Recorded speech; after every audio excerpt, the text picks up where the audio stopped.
Hindi pa man naglalandfall ang Bagyong Tino, kusa ng lumikas ang nasa mahigit 50 pamilya sa Surigao City. May ulat on the spot si James Paulo Yap ng GMA Regional TV.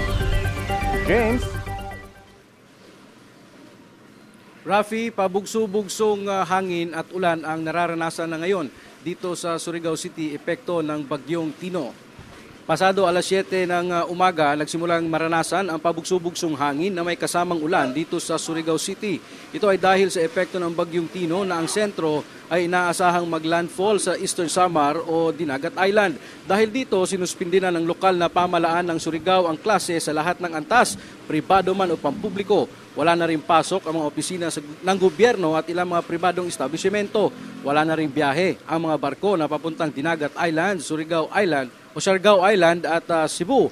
Sarado na rin ang mga pantalan. Sa Barangay Washington, dito sa Surigao City, ilang pamilya na ang lumikas sa CVGS Central School. Hindi pa man nagpapatupad ng forced evacuation ang syudad, ay voluntaryo na nilang inilikas ang kanilang mga bahay para na rin sa kanilang kaligtasan.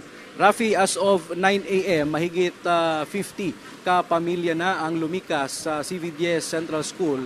Ito ay para na rin sa kanilang kaligtasan at kasalukuyan naman silang inaasikaso na ng CSWD at DSWD. Rafi? Sapat naman yung supplies o relief goods dyan para sa mga residenteng inilikas? Yes, Rafi, ayon sa DSWD Caraga ay may mga naka-preposition na family food packs na sa kanilang mga satellite offices dito sa buong Caraga. Sa katunayan nga ay kahapon nagsagawa na rin daw sila ng predictive analytics for humanitarian response. Ibig sabihin ay inalam na ng DSWD Caraga ang mga lugar na pinaka magiging apektado kung sakaling manalasa man ang Bagyong Tino dito sa Caraga region. At James, nabanggit mo may mga voluntaryo nang nagsilikas pero may posibilidad bang magpatupad pa rin ng forced evacuation sakaling lumakas yung epekto dyan ng Bagyong Tino?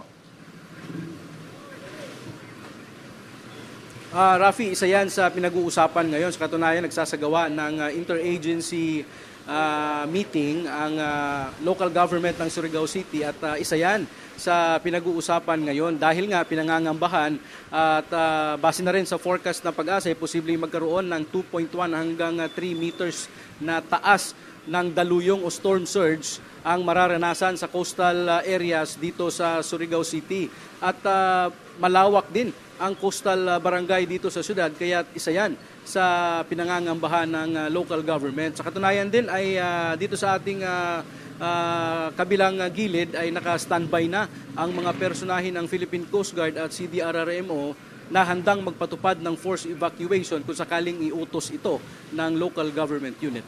Rafi. Maraming salamat at ingat kayo dyan. James Paulo Yap ng GMA Regional TV.